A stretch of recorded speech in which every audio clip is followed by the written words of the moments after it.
Also on the platform, of course, we look at the wider issues affecting our society. And one, and I don't know if it's a slow burn, the education system.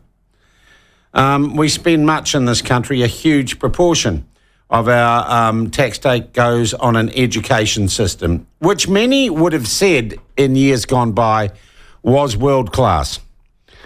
That gave the majority of young New Zealanders access to a pretty damn good education system, which they took advantage of and resulted in us in having high levels of literacy and numeracy and therefore a highly skilled workforce and highly skilled New Zealanders. And there is no doubt that is a good thing.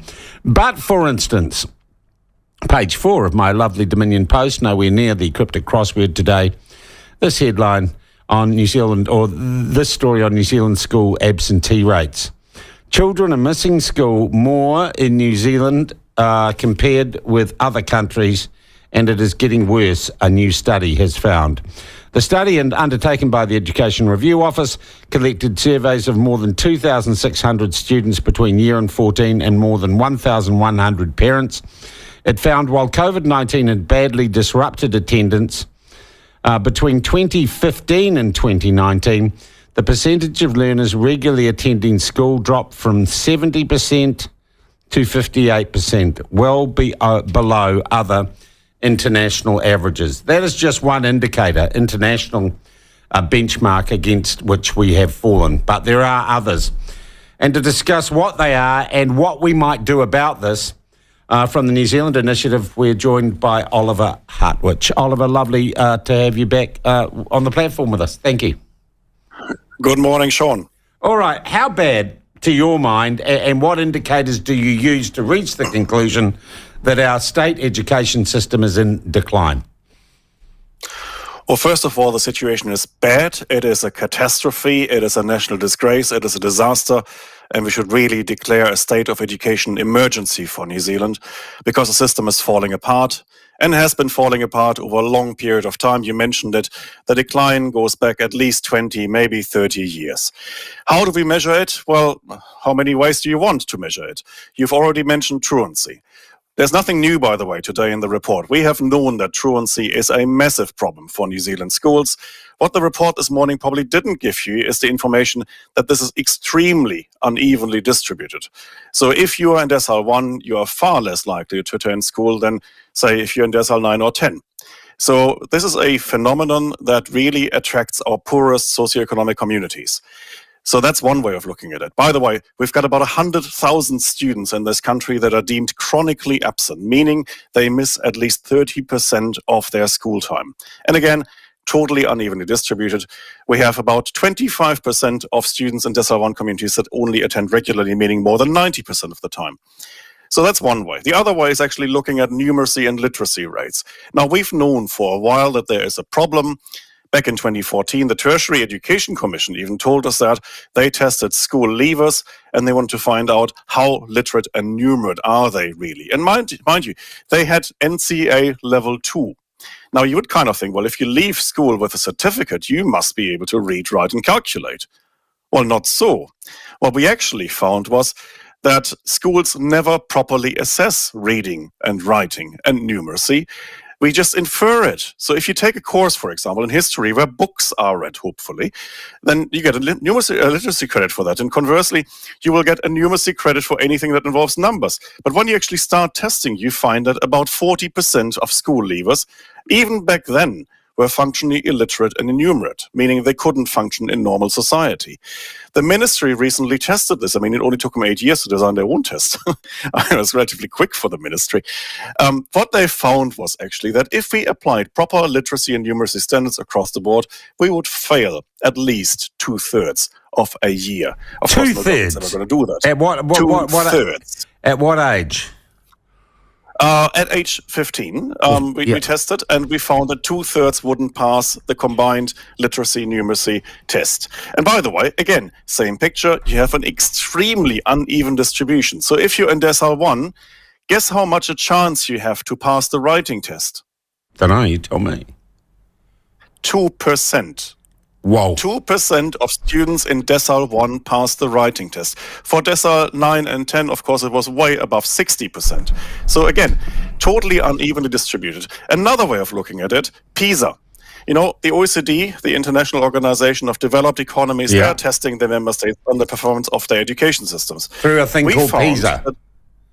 PISA, exactly. Yeah. We found that New Zealand has lost the equivalent of 1.5 years worth of maths teaching over the last 20 years. So today's 15-year-olds are only as good at maths as 13.5-year-olds would have been 20 years ago. That's the equivalent of what we lost. We used to be above the OECD average when it comes to science and maths and reading. And today we are, on some measures, average and on some others below. Okay. So you're telling us, despite all the advances in technology, research into teaching and education, the achievement of our children in our state education system has actually either just been static or is literally going backwards? It is more going backwards. I mean, static would be nice, actually. No, we're falling. We are falling far behind the rest of the world. And by the way, despite investing more and more into our education system. So when PISA started in the early 2000s, we actually spent less per student than the OECD average, quite a considerable amount less than the OECD average. Today, we spend slightly more than the OECD average. So you'd kind of expect our results to improve. In fact, we have fallen behind because of wrong teaching methods, a lousy curriculum, and all the other problems in the education system we can talk about. All right. So how do we fix this? And do we have to admit to the problem before we can fix it, Oliver? We have to admit to the problem. That's how every fix always starts.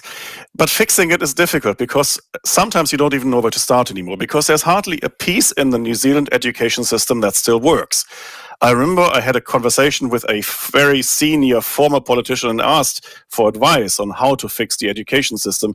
And his answer was, give me 1.5 tons of TNT and place it under the ministry. So I think it was an interesting hang idea. on, just in case Rebecca Kittredge is listening, that was a joke. You shouldn't be reporting Oliver as being a violent extremist. You got to be very careful what you say these days, Oliver. They'll be knocking on your door, mate. Indeed, but I was only quoting. It was reported speech, and I didn't identify my source. Okay, good. So what I'm saying here is we have a problem right at the top, and the problem is quite visible because when you look at the education ministry, I mean, I've been in this country for 10 years now.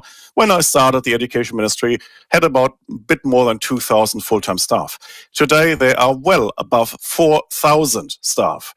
And these are the people setting the rules. They are designing our curriculum. They are designing our assessment system. And unfortunately, they have led us in the wrong direction. The problem is once you're an organization of more than 4,000 staff, it is very difficult to turn it around. And that's why I mentioned that it would be better sometimes perhaps to start again, have a completely different organization, or at least put it under proper management and proper political control and say, hey, we've been going in the wrong direction under your leadership for the last 30 years. Isn't it time to try something else? So I think these reforms really have to start with an acknowledgement at the top and with reforms at the top. And I think in the current state, our Ministry of Education is simply not fit for purpose. Wow. What do you mean when you say that? That's easy to say, not fit for purpose. Has it got a structural problem to it? Has it got a philosophical problem to it, Oliver? Tell us why it's not fit. It has a philosophical problem. It has an absolute philosophical problem. It has been going in the direction for decades now of so-called student-led learning, of modern learning environments, of student-led inquiry, of all sorts of other things that sound nice. 21st century skills, creativity and empathy and all of the other things. Unfortunately, we can't have any of that, can we, Oliver? People should be sitting there learning by rote, and being whipped and caned.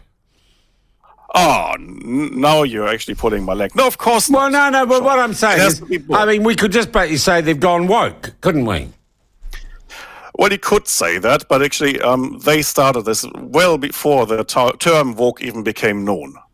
The problem is actually all of this stuff, creativity and empathy, and of course all of the other things are wonderful. And diversity and inclusion and being rainbow this and rainbow that. No, well, I wouldn't mock this too much. I mean, of course, some of this we need. We need some of these skills. The problem is, can you teach them? Or can you actually teach knowledge and then hope that some of these skills like creativity and critical thinking develop later? I'll give you an example. So I'm a fairly creative kind of guy, even though I'm a German economist by background. Yeah. I'm relatively creative, but I couldn't use this creativity commenting on, say, rugby or cricket because I don't know anything about rugby or cricket. It's my fault. So you put me in a commentator seat and I wouldn't have a chance. Right. Because what I'm lacking here is the knowledge. Yeah. You can only actually use your creative skills, all your critical thinking skills, if you have some knowledge to actually work Yeah. with. Yeah, it's a good point. You give me a problem that I know, where I have some background knowledge and I can be creative. But you cannot teach me creativity in the abstract and then say, hey, can you please comment on a rugby match? I couldn't do that. It's not my job. It's not my expertise. And it's the same at school. We need to make sure that we give our students a decent education, including very deep knowledge. And then, once they have that, of course they should be creative. Of course they should think critically. But you cannot teach critical and creative thinking in the abstract. Also, I guess some would say that this idea that no one should be allowed to fail. Everyone gets a participation badge, don't they, in rugby or soccer or anything else. And it seems to me that not setting a standard, and I know it sounds fuddy-duddy and conservative in the extreme, but not saying you don't pass unless you can do these things would seem to me a crazy way to run an education system, because when people get out in the real world and they are competing for jobs and competing with each other, real achievement does matter and is measured. And it wouldn't just seem crazy to you, it is crazy. We have designed our whole system with the idea that every school leaver will get a certificate. And to that end, we have now designed 9,000 courses under the NCA system, so that's our school assessment system, under which you can collect credit points. And then you have absurd credit standards. You have, for example, courses on how to prepare a microwave dish. You know? No, you don't. You're joking. No, we do. We have courses under NCA about folding cardboard boxes, preparing microwave dishes, and serving tea.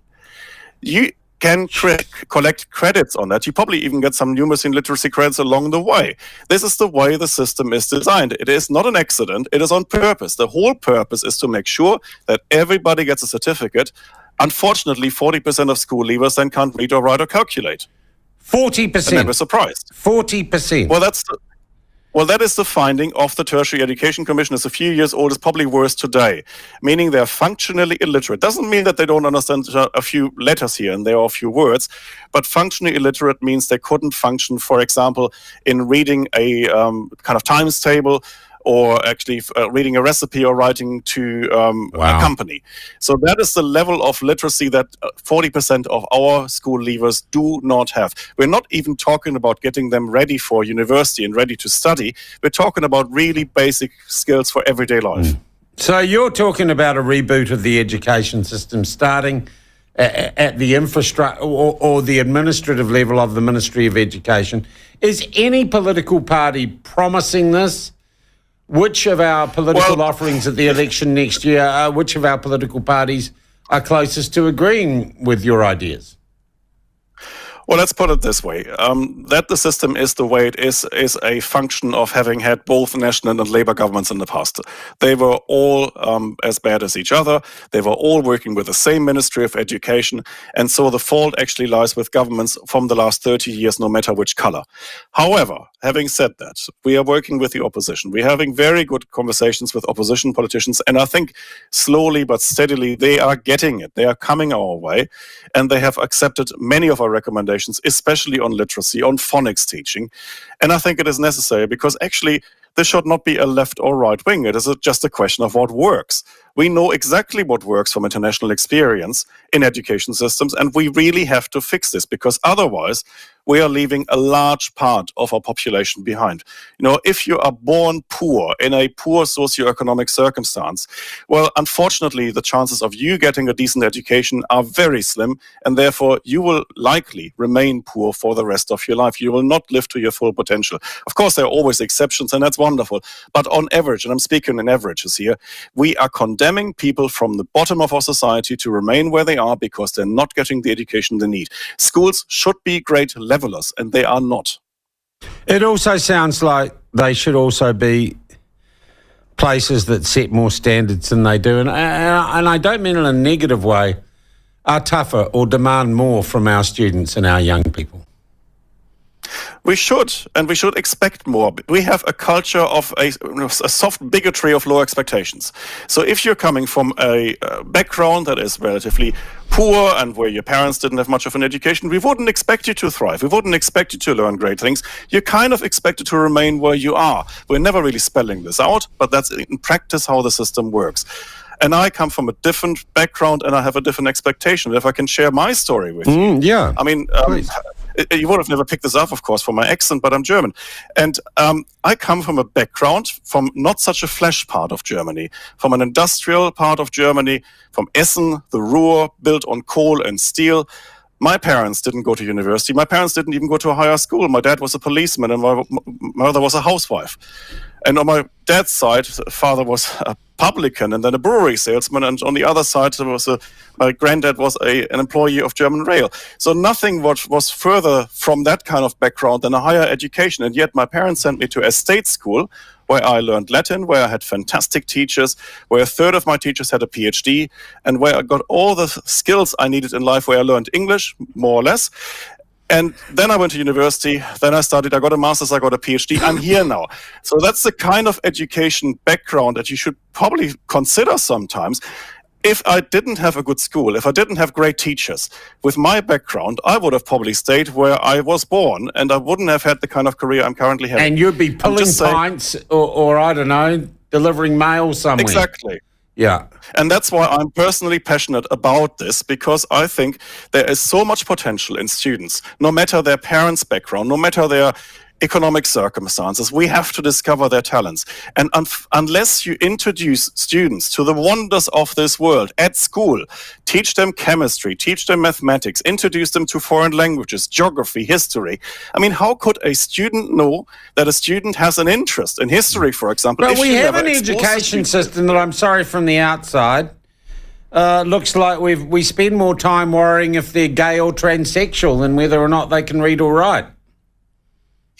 Yeah, we're focusing on all sorts of side stores when actually what we should be doing is we should be going back to the basics. I mean, this is all very nice to talk about all of these side shows, but if your students leave unable to read, write, calculate, have a basic knowledge of the world, have a basic knowledge of geography, all of this is for nothing. Yeah, can I tell you what? I just want to read something to you because I think your passion and what you're saying this morning is shared, Oliver.